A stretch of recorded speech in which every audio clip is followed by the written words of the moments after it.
Assalamualaikum warahmatullahi wabarakatuh. Waalaikumsalam warahmatullahi wabarakatuh. Oke, melanjutkan materi presentasi yang saya sampaikan kemarin, yaitu sekarang kita memasuki tema tentang rice milling plan. Di mana rice milling plan nanti yang akan saya sampaikan di sini adalah rice milling plan dengan kapasitas 4 sampai 5 ton input dalam per jam dengan standar output beras premium.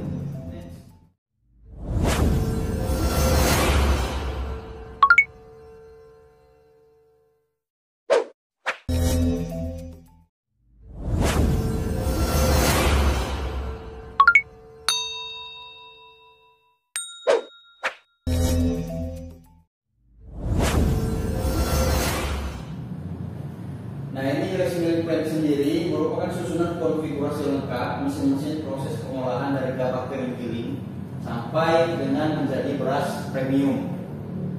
Pada umumnya, susunan rice milling plan sendiri itu terdiri dari beberapa mesin. Yang pertama paddy cleaner, yaitu mesin yang digunakan untuk membersihkan gabah sebelum masuk ke proses penggilingan. Baru selanjutnya yang kedua masuk ke proses pengupasan atau paddy husker. Setelah terkupas baru masuk ke proses selanjutnya yang ketiga, yaitu paddy separator, merupakan ayakan pemisah antara beras yang sudah dikupas dan gabah yang belum dikupas. Selanjutnya masuk ke tahap mesin destoner, di mana alat ini berfungsi untuk memisahkan kerikil-kerikil atau batu dari gabah. Selanjutnya yang kelima masuk ke proses pemutihan beras atau pemolesan. Di sini kita menggunakan sistem abrasi poliser. Selanjutnya yang keenam masuk ke proses shifter atau mesin pemisah beras patah atau beras broken dan menir. Setelah terpisah baru masuk ke tahap selanjutnya ke milling poliser, yaitu alat untuk meningkatkan kualitas beras atau mesin pengkilat beras sehingga kualitas beras menjadi lebih bagus secara tampilan fisiknya. Selanjutnya mesin color sorter, di mana alat ini berfungsi untuk mensortir warna-warna beras yang ikut terkontaminasi dalam beras yang kita proses. Dan yang terakhir automatic scale atau timbangan otomatis. Nah, yang terakhirnya adalah mesin packing, jadi barang jadi setelah proses yang panjang menjadi dikemas secara otomatis. Next. Nah, di sini kita bisa lihat flow chart rice milling plan 4 sampai 5 ton per jam. Ya. Konfigurasi mesin-mesin inilah adalah standar yang kita tentukan. Namun bukan standar baku pada umumnya. Kenapa? Karena setiap mesin rice milling plan ini, Pak, bukan hanya sekedar tentang teknis bagaimana menyusun plan, tapi juga mengandung unsur art ataupun seni. Nah, di setiap sistem pemasangannya, di setiap distributor atau bengkelan itu memiliki metode berbeda-beda. Nah, apakah itu yang manakah yang benar atau yang salah? Tidak ada yang benar, tidak ada yang salah. Semua memiliki alasan. Karena ending bahan akhirnya sudah dipastikan akan menjadi beras. Tapi susunan yang paling tepat itu yang bagaimana, itu yang akan kita pelajari di sini. Oke, yang pertama itu paddy cleaner. Nah, paddy cleaner di sini kita memasang tipe paddy cleaner CPC 125. Di mana kita tadi sudah saya jelaskan fungsi paddy cleaner ini adalah untuk membersihkan gabah. Selanjutnya next masuk ke proses husker atau pengupasan. Nah, setelah pengupasan di bawah husker itu ada namanya aspirator. Aspirator itu berfungsi nanti untuk memisahkan antara gabah dan kulit. Jadi setelah dikupas itu gabah dan kulitnya akan dipisahkan oleh aspirator. Next, selanjutnya masuk ke paddy separator. Di sini kita pasangkan paddy separator tipe PS 4000, CPS 4000. Nah, tipe-tipe yang saya masukkan di sini, Pak, itu sudah disesuaikan dengan kapasitas kerja masing-masing beras, masing-masing inputnya, input gabah ataupun input berasnya. Next. Setelah dipisahkan maka menjadi 100% beras kupas, itu kemudian dimasukkan ke dalam mesin destoner. Nah, di destoner ini prosesnya adalah untuk memisahkan kerikil-kerikil batu yang tercampur pada beras. Nah, di luaran mungkin ada yang kita lihat, ada destoner ini yang diletakkan di sebelum masker, ada juga yang diletakkan di sesudah separator. Mana yang benar? Dua-duanya benar.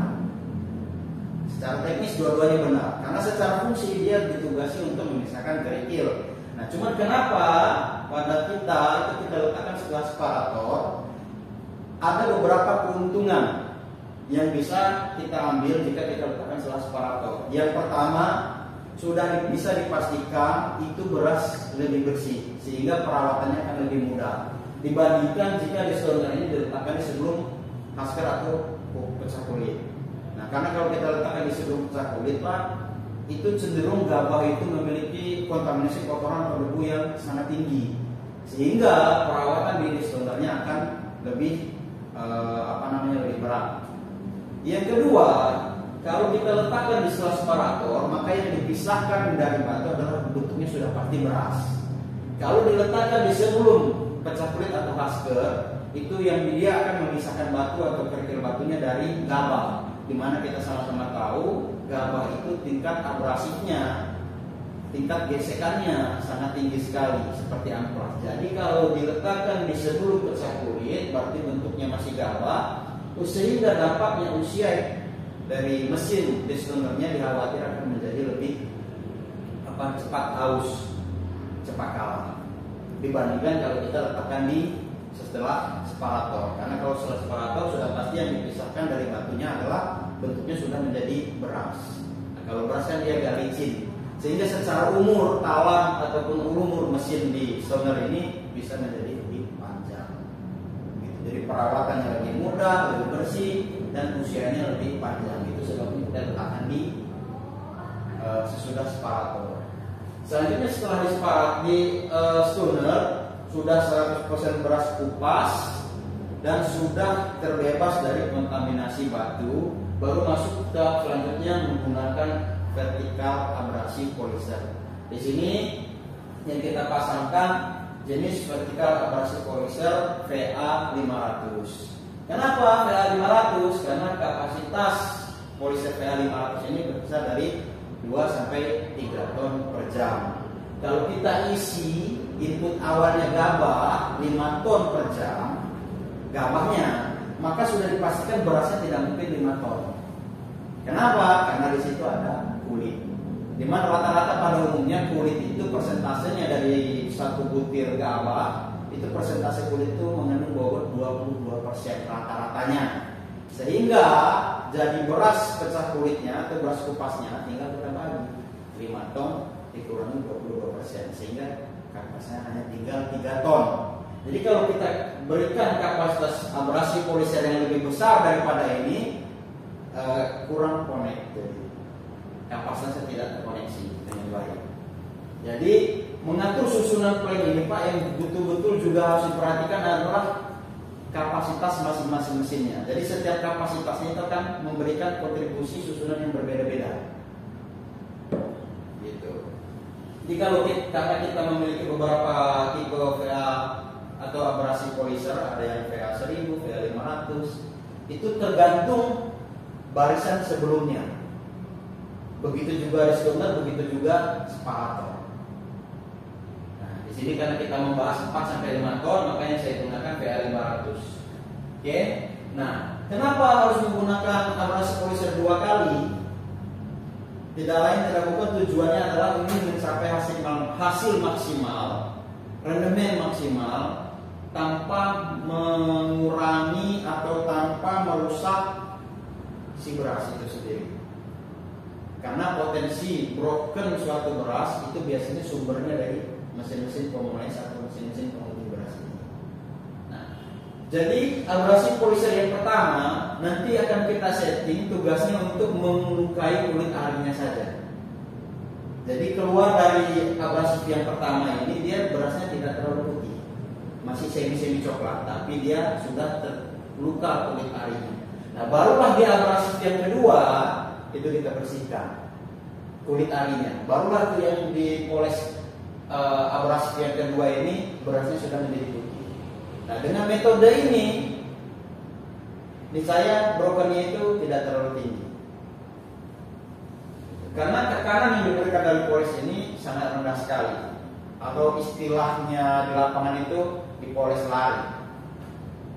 Karena kalau dipoles lari atau poles lolos ataupun poles yang tidak dipres hanya satu kali, yaitu tadi hasilnya berasnya belum putih, sehingga dibutuhkan 2 kali. Selanjutnya setelah setelah berasnya menjadi putih, kita baru masuk ke proses selanjutnya, rotary shifter, di mana tadi seperti saya sampaikan bahwasanya tingkat broken atau tingkat kecepatan beras itu selalu pasti akan terjadi setelah melalui proses-proses terutama di pemolesan. Nah, untuk menghasilkan beras premium tentu brokennya harus dipisahkan, karena standar beras premium itu brokennya diminta biasanya maksimal 10% atau 15%, tergantung pasarnya. Tapi rata-rata umumnya kalau pasar terbuka atau pasar bebas itu permintaannya brokennya maksimal 10%. Sehingga untuk mengurangi broken tersebut kita butuhkan alat yang namanya pemisah broken dan menir ini, yaitu rotary shifter. Nah, selanjutnya setelah terpisah brokennya, masuk ke tahap selanjutnya, milling polisher. Jadi di dalam proses milling polisher ini Pak, itu adalah proses pembersihan atau pengkilatan beras sehingga beras itu tampilan menjadi lebih cantik. Nah, di sini digunakan 2 kali milling polisher, di mana prinsipnya hampir sama dengan bagaimana tadi kita ingin menggunakan 2 kali abrasi polisher. Tujuannya ingin meningkatkan kualitas, merubah warna beras menjadi berkilat atau mengkilat, tapi tidak dengan cara dipaksakan. Karena kalau hanya menggunakan 1 milling polisher saja Pak, jadi kita agak sedikit memaksakan, di mana potensinya kalau kita memaksakan akan meningkatkan potensi broken, sehingga kita kita berikan 2 kali. Nah, kemudian cara peletakannya juga di sini saya menggunakan metode sebelum dan sesudah color sorter. Walaupun di lapangan sering ketemu itu dia sebelum color sorter di KW 2 kali, atau sesudah color sorter di KW 2 kali. Yang mana yang salah, yang mana yang benar? Nggak ada yang salah, nggak ada yang benar. Masing-masing punya alasan. Termasuk saya pun di sini menyusun ini memiliki alasannya sendiri. Yang pertama alasannya adalah di mana di dalam proses milling polisher yang pertama ini akan kita tugasi untuk membersihkan dulu sisa-sisa dedak yang masih menempel di beras. Jadi belum ditugasi sampai perkilatan. Jadi kalau ditugasi dia sudah mengkilat di sini Pak, baru kemudian masuk lagi ke dalam color sorter, jadi beras yang tadi sudah mengkilat tergesek lagi, sehingga kembali menjadi kurang, tujuannya tidak tercapai.